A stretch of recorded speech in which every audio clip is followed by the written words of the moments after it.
ಬಸವನ ಬಾಗೇವಾಡಿ ಪಟ್ಟಣದ ಪೊಲೀಸ್ ಠಾಣೆಯಲ್ಲಿ ಡಿವೈಎಸ್ಪಿ ಬಲ್ಲಪ್ಪ ನಂದಗಾವಿ, ಗುರು ಶಾಂತಗೌಡ ದಾಶ್ಯಾಲ್ ಅವರ ನೇತೃತ್ವದಲ್ಲಿ ಹೋಳಿ ಹಬ್ಬದ ನಿಮಿತ್ತವಾಗಿ ಪೂರ್ವಭಾವಿ ಸಭೆ ನಡೆದಿದೆ.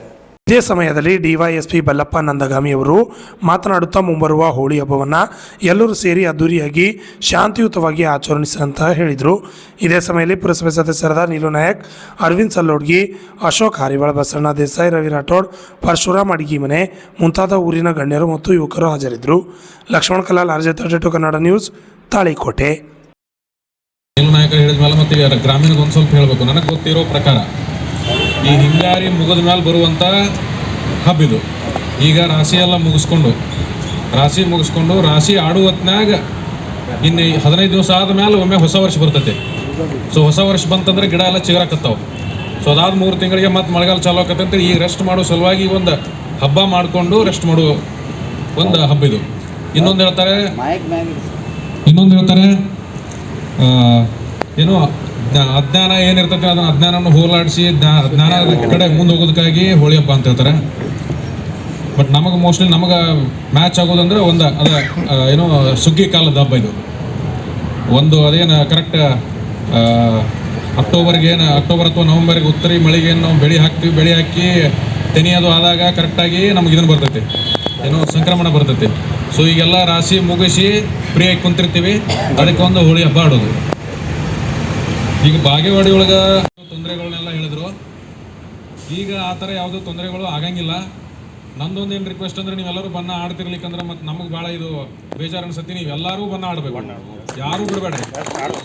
ನಿಮ್ಗೇನ್ರಿ ಆ ಥರ ತಲೆಗೆ ಯಾರೋ ಏನ್ರಿ ಕಿರಿಕಿರಿ ಮಾಡ್ತಾರೋ ತೊಂದರೆ ಆಕತ್ತ ನಿಮ್ಮ ತಲೆಗಿತ್ತಂದ್ರೆ ಯಾವುದೇ ಕಾರಣಕ್ಕೂ ಎಂಥದೇ ಘಟನೆ ಆಗಲಿ ನಾವು ಯಾರಿಗೂ ಬಸವನ ಬಾಗೇವಾಡಿ ತಾವು ಅರ್ಥಪೂರ್ಣವಾಗಿ ತಮ್ಮ ಹಬ್ಬ ಆಚರಿಸೋರಿಗೆ ಯಾವುದೇ ರೀತಿ ತೊಂದರೆ ಆಗಲಾರ್ದಂಗೆ ನಿಮ್ಗೆ ಅವಕಾಶ ಮಾಡಿಕೊಡ್ತೀವಿ.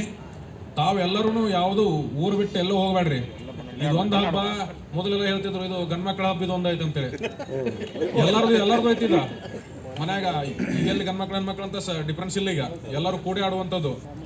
ಸೊ ನಂದು ಒಂದು ಬಸವನಾಡು ಇಲ್ಲೆಲ್ಲ ಹಿರಿಯರಿಗೆ ಭಾಳ ಇಲ್ಲಿ ಧರ್ಮಗಳು ಬೇರೆ ಇರ್ಬೋದು, ಕರೆ ಹೊರತಾಗಿ ಧರ್ಮಗಳು ಬೇರೆ ಇರ್ಬೋದು, ಜಾತಿಗಳು ಬೇರೆ ಇರ್ಬೋದು. ವಿಶ್ವಗುರು ಬಸವನಾಡಿನಲ್ಲಿ ಅದು ಒಂದೇ ಧರ್ಮ, ಅದು ಬಸವ ಧರ್ಮ. ಜಾತಿ ಯಾವುದೇ ಇರಲಿ, ಹಿಂದೂ ಮುಸ್ಲಿಂ ಅಂಥ ಜಾತಿ ಇಂಥ ಧರ್ಮ ಅಂತ ಕಿಸಿದ ಭಾವನೆಗಳು ಇಲ್ಲ ಇಲ್ಲಿ ಬಸವ ಜನ್ಮಸ್ಥಳದಲ್ಲಿ. ನಾವೆಲ್ಲರೂ ಅಣ್ಣ ತಮ್ಮಂದರಂಗ ಸೋದರರಂಗ ಎಲ್ಲ ಬಾಂಧವರು ಕೂಡ ಒಂದೇ ತಾಯಿ ಮಕ್ಕಳಂತೆ ಏನು ಅಪ್ಪ ಬಸವಣ್ಣವರ ಮಾರ್ಗ ಏನು ಹಾಕಿ ಕೊಟ್ಟರ ಅದು ಆ ಮಾರ್ಗದರ್ಶನದಲ್ಲಿ ನಾವೆಲ್ಲ ಯುವ ಮಿತ್ರರು ಕೂಡ ಅದೇವಿ. ಅದನ್ನು ಯುವ ಮಿತ್ರರು ಈ ಥರ ಬಸವ ಜನ್ಮಸ್ಥಳದಲ್ಲಿ ಇರಬೇಕಾದ್ರೆ ನಮ್ಮಲ್ಲಿ ಇರ್ತಕ್ಕಂಥ ಹಿರಿಯರಿಗೆ ಯುವ ಮಿತ್ರರು ಗೌರವ ಕೊಡುವುದರಿಂದ ಇಲ್ಲಿ ಶಾಂತಿ ಸೌಹಾರ್ದತೆ ಹೆಚ್ಚಾಗ್ಯದ. ಇಲ್ಲಿ ದಾಂಧಲೆ ಆಗ್ಬೇಕಾದ್ರೆ ಗ್ರಾಮೀಣದಿಂದ ಏನರೇ ಸ್ವಲ್ಪ ದಾರಿ ತಪ್ಪಿ ಬಂದವರು ಏನರೇ ಎಬ್ಸಿದ್ರೆ ಮಾತ್ರ ಅದೇ ಒಂದು ದಾಂಧಲೆ ಆಗೋದು. ಅದನ್ನು ಅಲ್ಲೇ ಹಿರಿಯರು ಕೂಡ ಅದನ್ನು ಸರಿಪಡಿಸ್ಬಿಡ್ತಾರೆ. ಅದಕ್ಕೆ ಇವತ್ತು ನಾವೇನದ ನಮ್ಮ ಊರ ನಮ್ಮ ನಾಡಿನ ಹೆಸರು ಉಳಿಬೇಕಾದ್ರೆ ನಮ್ಮ ಸಮಾಜದೊಳಗೆ ಯಾವರ ಎಂಥವ್ರು ಇದ್ರಪ್ಪ ಅಂದ್ರೆ ಅಲ್ಲೇ ಅವ್ರನ್ನ ಕರೆಸಿ ತಿಳಿ ಹೇಳಿ ಅದನ್ನು ಸಮಾಧಾನ ಪಡಿಸ್ಕೊಳ್ಳುವಂಥ ಕೆಲಸಗಳನ್ನು ನಾವೆಲ್ಲ ಸಮಾಜದ ಮುಖಂಡರು ಮಾಡ್ಕೊಳ್ಬೇಕು. ಅದೇ ಥರನಾಗಿ ನಾವೇನಾದರೂ ಯಾರು ಏನು ಮಾಡ್ತಾರೆ ಅಂತೇಳಿ ಕಾನೂನು ನಾವು ಕೈ ಒಳಗೆ ತೊಗೊಂಡೇವಪ್ಪ ಅಂತಂದ್ರೆ ಅದ್ರ ಪಶ್ಚಾತ್ತಾಪ ಹಿಂದೆ ಉಂಡವ್ರು ಅದಾರ. ಕಾನೂನನ್ನು 3 ಸರಿ ಕೈ ಒಳಗೆ ತೊಗೊಂಡವರು ಅದ್ರ ಪಶ್ಚಾತ್ತಾಪ ಉಂಡು 100 ಮಂದಿಗಟ್ಟಲೆ ಖಾಯಂ ಕೋರ್ಟಿಗೆ ತಿರುಗಿದ್ದಾರೆ. 100 ಮಂದಿ ಖಾಯಂ. ಅದಕ್ಕೆ ಅಂಜಿ ಆ 3 ಘಟನೆ ಆಗಿದ್ದಕ್ಕೆ ಅಂಜಿ ಯಾರೂ ಆ ದಾರಿಗೆ ಹೋಗೋದಿಲ್ಲ. ಆಮೇಲೆ ಈಗ ನಮ್ಮ DSP ಸಾಹೇಬರು ಅವರೆಲ್ಲ ಗ್ರಾಮೀಣ ಭಾಷೆದಾಗ ಮತ್ತು ಗ್ರಾಮೀಣದೇ ಮಾತಾಡ್ತಾರೆ ಅವರು. ಆಮೇಲೆ ನಮ್ಮ CPI ಸಾಹೇಬರು ಅವ್ರಿಗಂತೂ ಎಲ್ಲ ಅನುಭವ ಅದ, ಮೊದಲು ಇಲ್ಲಿ ಮಾಡಿ ಹೋಗ್ಯಾರವರು. ಈ ಊರು ಜನ ಹೆಂಗದ ಅನ್ನೋದೆಲ್ಲ ಅವ್ರಿಗೂ ಗುರ್ತದ. ಅದೇ ಥರ ನಮ್ಮ ಇಡೀ ಎಲ್ಲ ಸಮುದಾಯದವರು ಇವತ್ತು ಹಿಂದೂ ಮುಸ್ಲಿಂ ಅನ್ನುವಂಥ ಭಾವನೆಗಳೇ ಇಲ್ಲ. ಯಾವುದೇ ಒಂದು